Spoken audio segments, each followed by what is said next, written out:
She was a member of the family. Ethel Phillips, Domestic Labor and Employer Perceptions. Abstract. My maternal grandmother, Ethel Phillips, labored for over 59 years as a domestic servant. She worked in her longest capacity as a housekeeper for 3 generations of the Clark family in Dearborn, Michigan, from 1955 to 1998. By conducting interviews with Ethel's daughters, family members, and past employers, I track the complicated relationships around what it means to live and love within the racial and social hierarchy of domestic service. I argue that the language used to describe affection for domestic servants by their employers obscures the labor conditions that accompany their work and worth in a world of unprotected labor. Keywords: Ethel Phillips, domestic labor, race, family history, Michigan. Ethel Phillips, my maternal grandmother, worked for over 59 years as a domestic servant.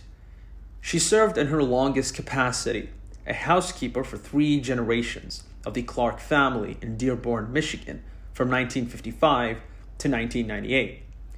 As a child, I was told stories about the Clark family, stories portraying them as good bosses. All my life, photos of the Clark children and grandchildren sat prominently on my grandmother's piano, right next to pictures of Ethel Phillips's own children and grandchildren. I heard about the wonderful things the Clarks did for my grandmother, such as giving her a fur coat or offering her a trip to Florida. I never met them, and yet I was impressed by them and moved by their generosity.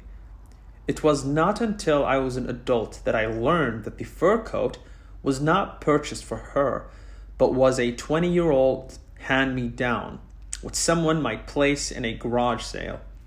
In addition, the trip to Florida was an opportunity for Ethel to work for the Clark family while they vacationed.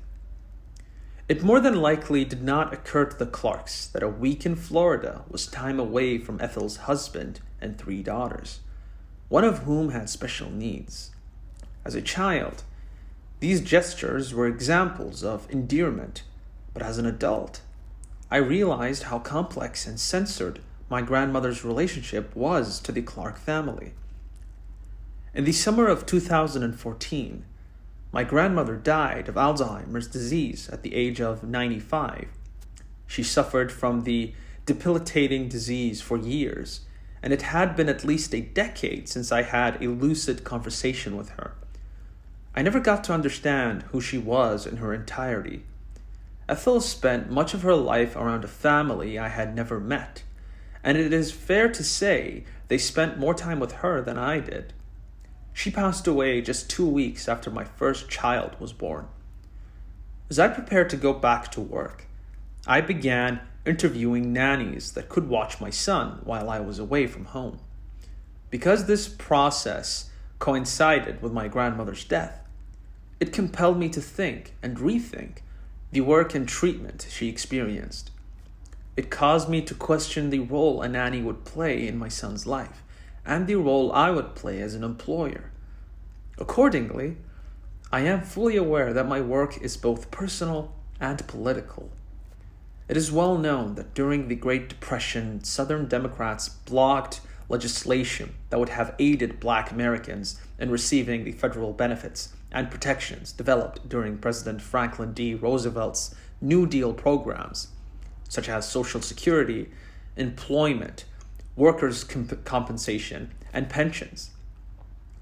Scholars have estimated that close to 70% of Black laborers were not working in sectors that would have included them under Roosevelt's National Recovery Administration.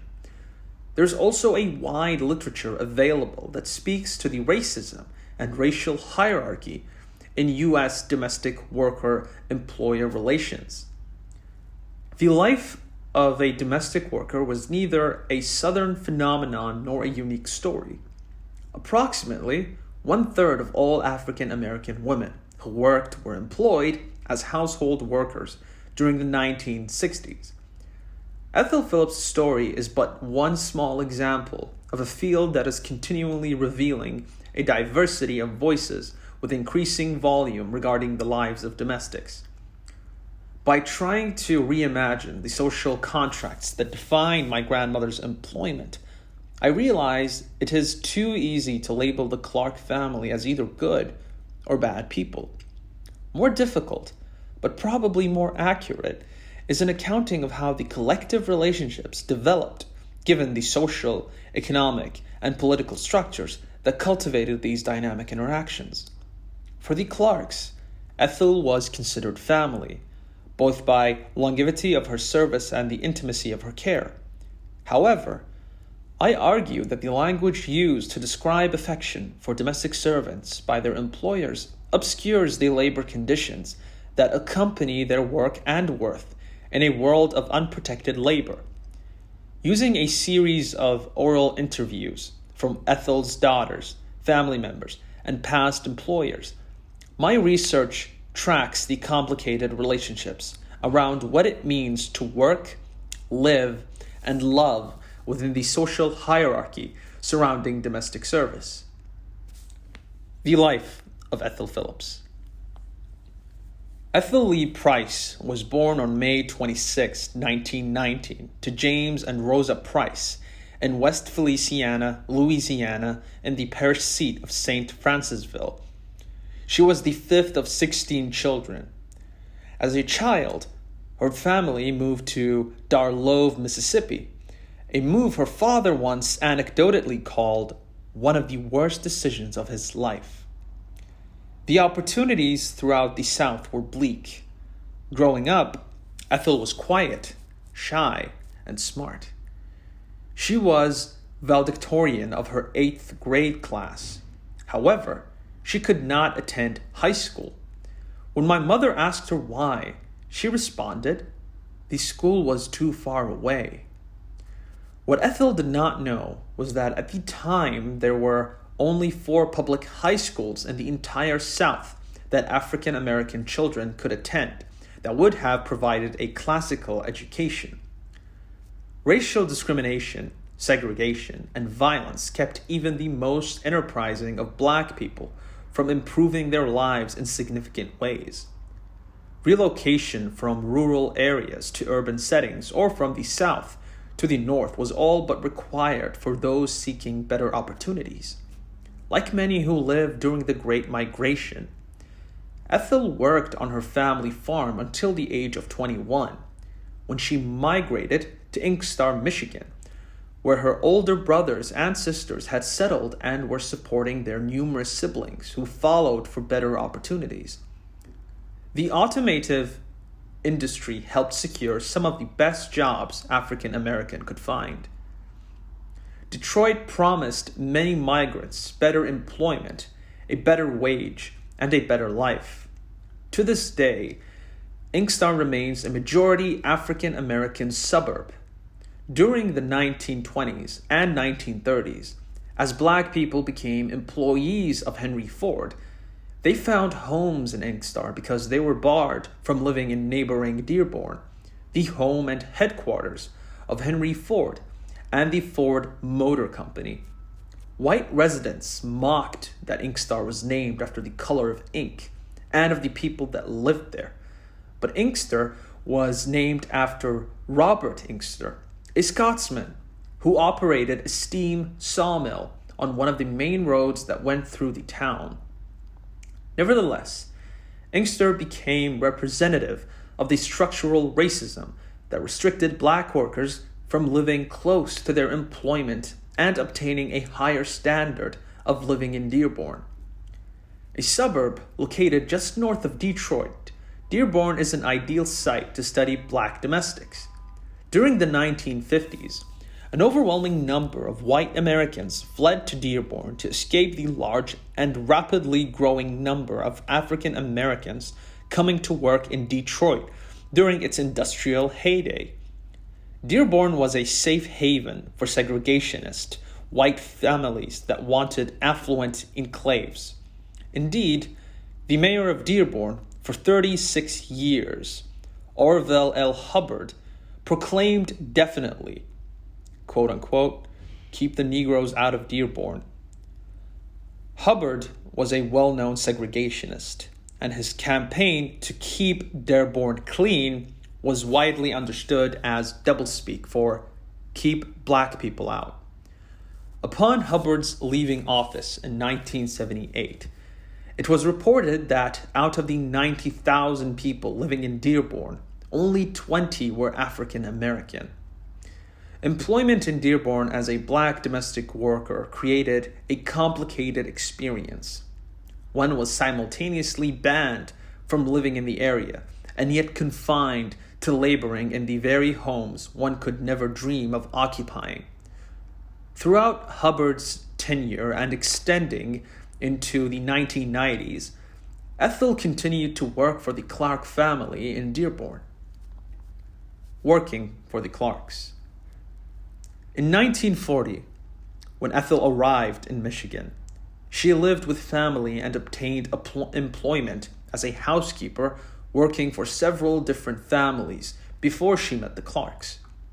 Around 1955, she met Nathalie and Harold Clark and began working for their family. She also knew Harold's parents, Marie and Clyde Clark Sr., and from time to time would work for them as needed. The Clarks were an upper-middle-class family and owned 3 successful businesses: a tool machine company, a bowling alley, and a drive-in movie theater. Clyde operated most of his businesses with his sons, brothers, and eventually his grandsons. Marie and Clyde also owned 44 acres in Spelonte, Michigan, and 75 horses. Clyde loved horses and was quite the entrepreneur. He was also a gambler. In 1952, he bet on a horse race and won $48,000. He donated half of the winnings to the University of Michigan health system. The Clarks were not wealthy or ostentatious, but they did well for themselves. Because Clyde grew up in abject poverty, he understood what it meant to live in a time when basic resources were scarce.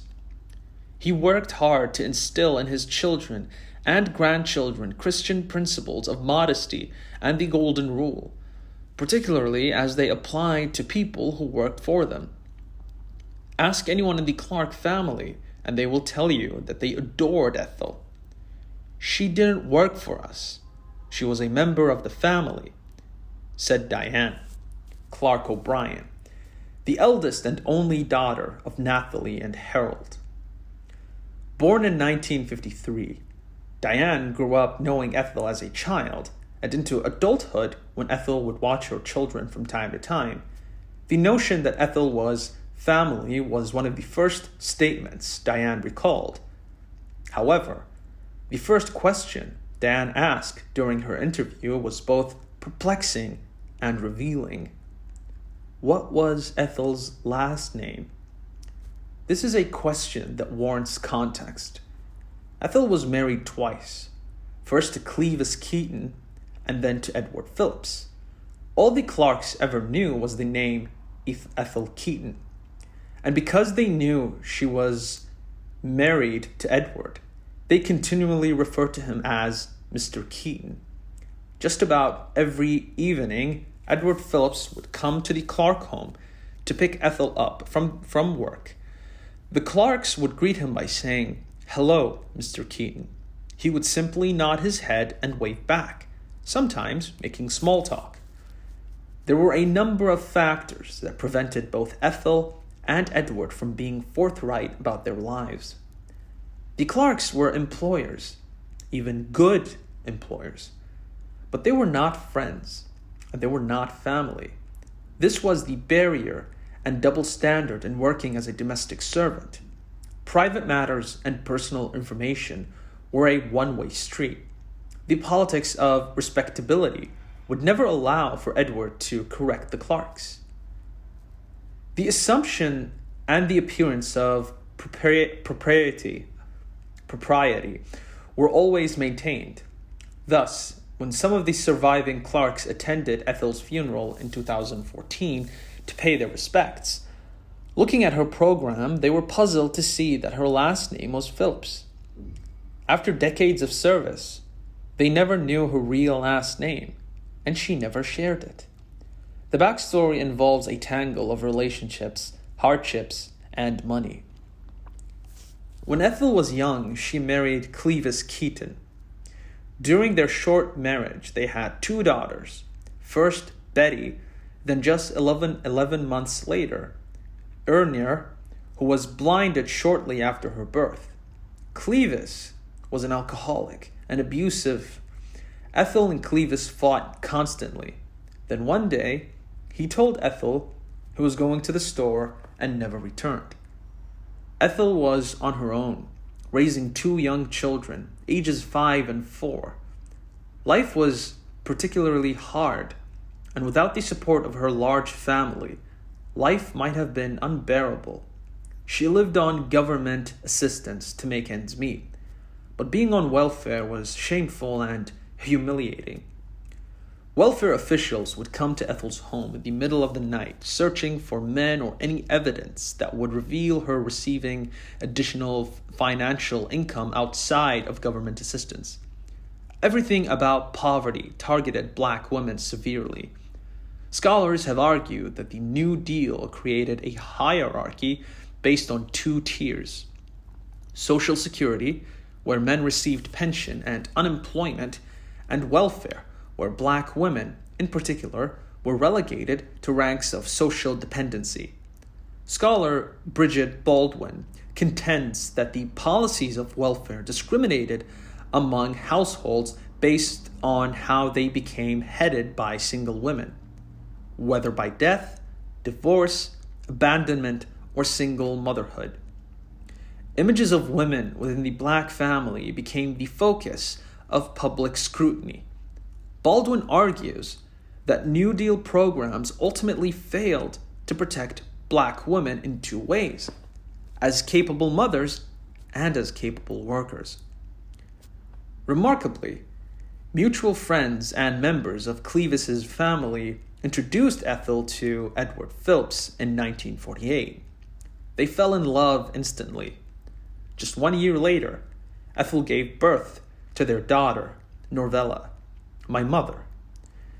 Despite Edward's good job at Ford and later at General Motors, Ethel could not afford to divorce her ex-husband. It was not until 1959 that Ethel could finally afford to divorce Clevis on the grounds of desertion. When Norvella asked her mother why it took her so long to get a divorce, she responded by saying it was too expensive. "How much did it cost?"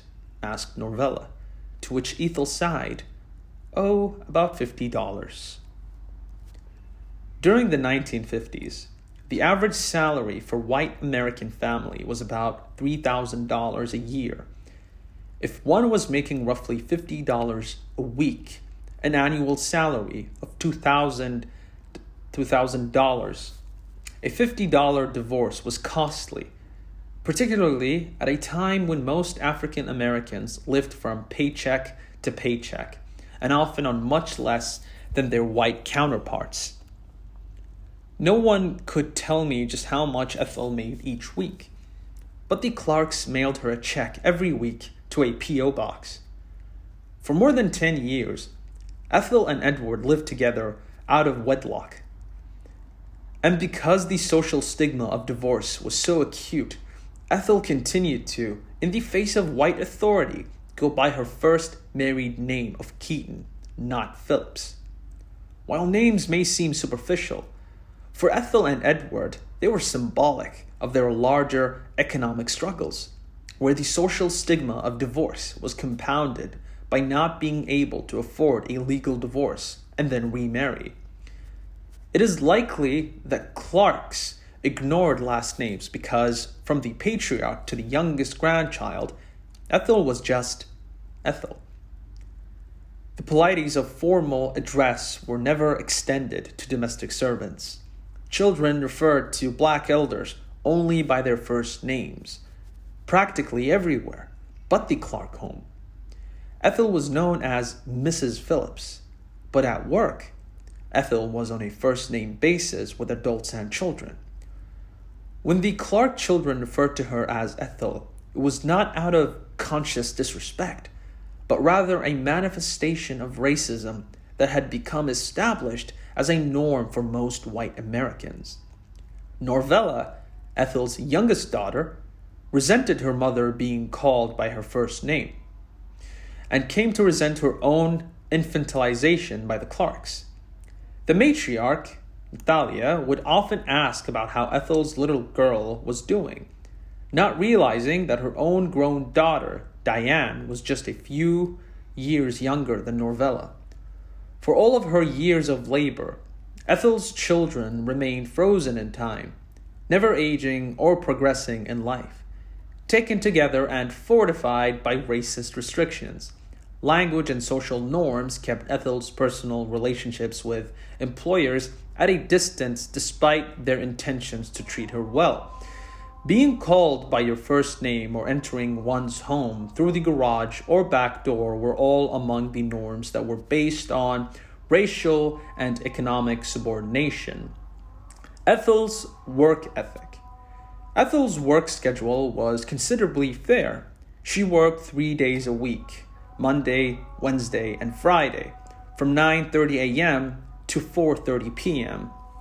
It was common for most black household workers to work part-time. In 1979, a roughly 7 out of 10 black household workers' schedules were kept under 35 hours a week, and only 1 of 6 worked all year and full-time. A good portion of the workforce represented women of advanced age where part-time work was feasible. Ethel was no exception. She finally retired at the age of 79. Stephen, Harold and Nathalie's youngest son, wrote an account of Ethel's daily routine. He recalled that she began her day by entering the Clark home through the garage. This was common practice. Workers never entered through the front door. We always made sure that the garage door was up prior to 9:30 a.m., before Ethel would arrive, remembered Stephen. That the door was unlocked too. She would quietly come inside the house and hang up her belongings. In the early days of working for the Clarks, Ethel drove herself. She would normally park in front of the house on the street. As she got older, Ethel's husband, Edward, would often drop her off and pick her up. On her 80th birthday, Ethel actually turned in her driver's license. No one needed to be on the road at 80, she would say. On many days, Edward would sit in the car and wait for Ethel to finish, sometimes napping or reading the paper as he waited. All throughout her work, Ethel never sat down to take a break. Stephen claimed that the only exception was during lunch, when Nathalie would prepare a meal for her, or Ethel prepared her own lunch, usually a salad.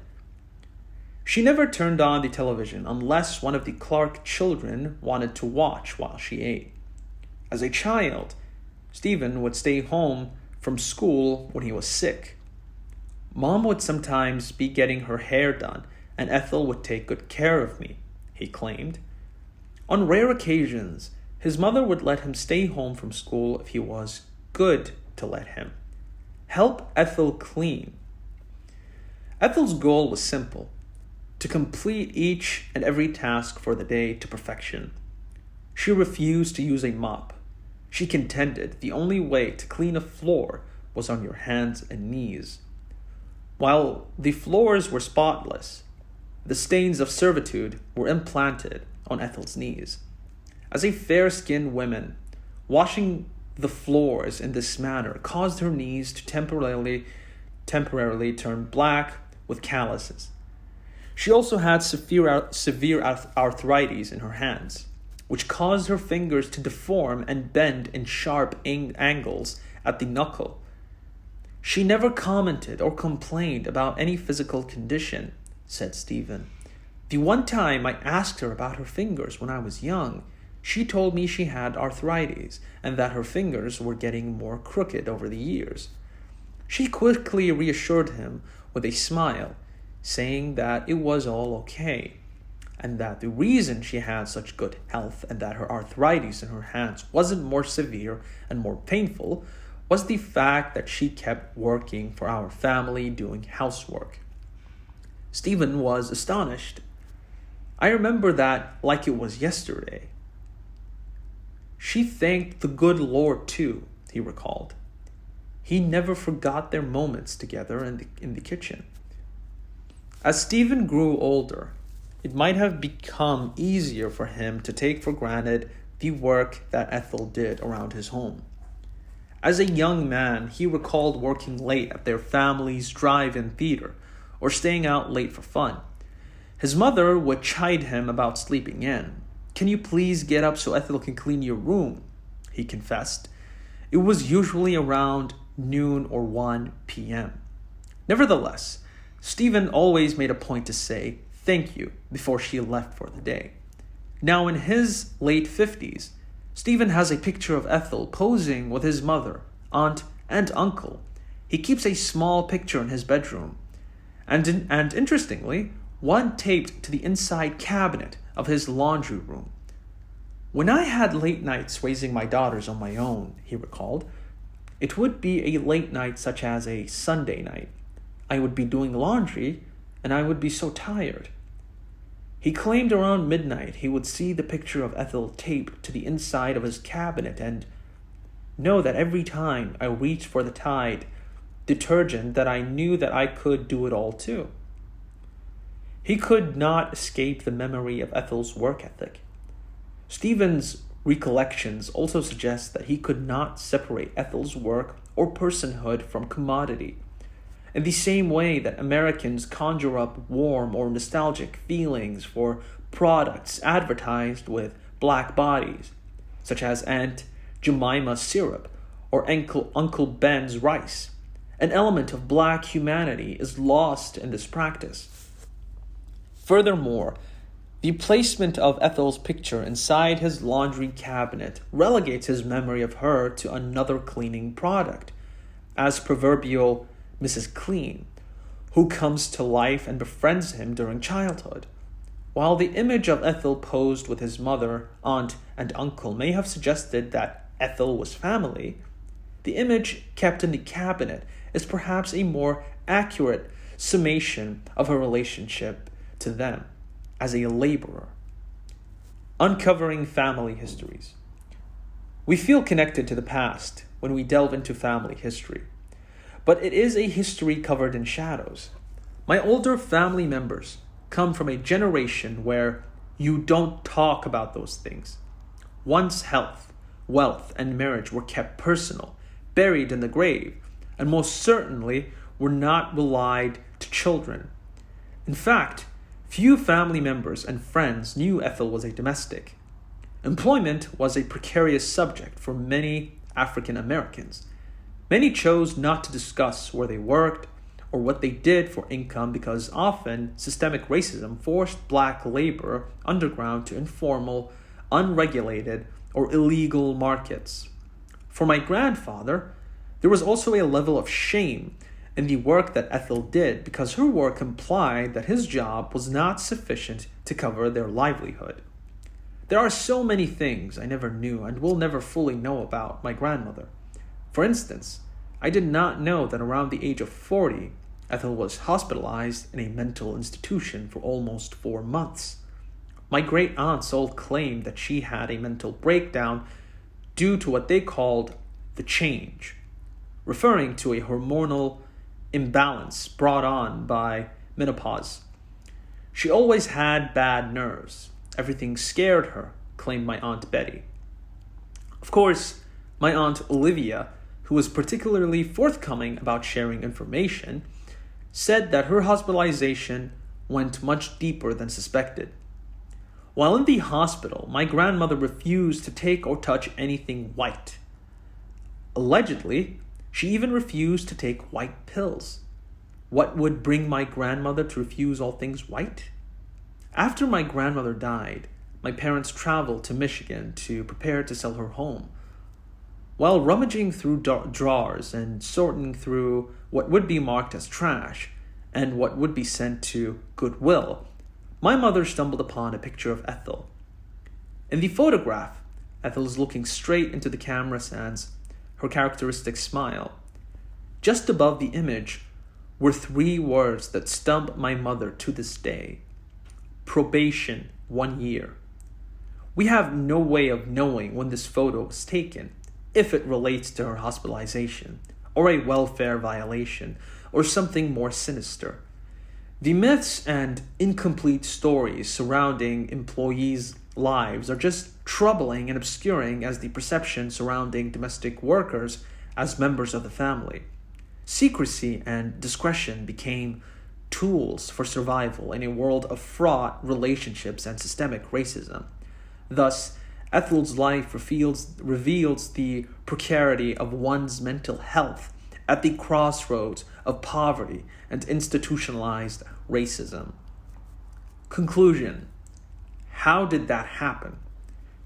In referring to books like Grady's Gift, Pulitzer Prize writer Howell Raines claimed there was no subject more complicated than a Southern writer illustrating the affection between white and black Americans in the unequal world of Jim Crow segregation.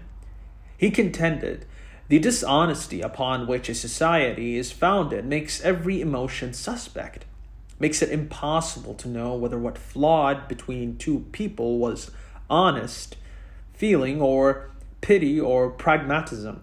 Indeed, for the black person, the feigning of an expected emotion could be the very coinage of survival. The same argument could be posed for relationships outside of the South. I do not deny the claim that the Clarks loved my grandmother or that they valued her service and dedication to them after so many decades. However, their relationship was created and cultivated by racist and oppressive principles and institutions. To negate this is to dilute the concept of racism as nothing more than poor manners and individual acts of meanness. It is completely possible for racism and affection to coexist within a relationship and be unself-conscious, a common infraction among white liberals. While the term family has become one of endearment, it is not language typically associated with employment. It was not affection that kept Ethel working until the age of 79, but lack of savings for retirement and an inability to build sustained economic wealth. In this sense, research on domestic servants requires reimagining the language we use to discuss employment. The language, she was family, ought to describe conditions of love, not labor. Regarding Ethel's legacy, the perplexing question may very well be the one posed by Diane Clark during her interview. As we began to talk, she asked about my family. She wanted to know where we all lived and what we had become professionally. I explained to her that almost all my mother's 6 daughters followed in her footsteps of higher education. My mother is a professor, and the first in her family to earn her PhD. I was the first of Norvella's 6 daughters to obtain my PhD, and then 2 more sisters followed, along with my youngest sister, who is beginning her doctoral program. My other 2 sisters teach high school and kindergarten. We all have at least a master's degree. We are all educators. My mother's first grandchild is currently enrolled at MIT on a full scholarship from the Bill and Melinda Gates Foundation. He will represent the 3rd generation of PhDs in my family. To which Diane responded, "How did that happen?"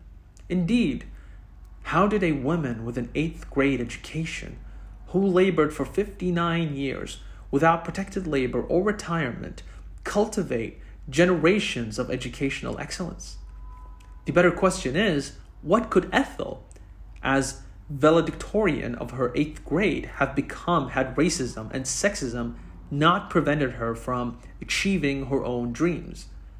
Few, if anyone, dreams of being a housekeeper, but even if she did, what might her life have looked like had this form of employment been protected?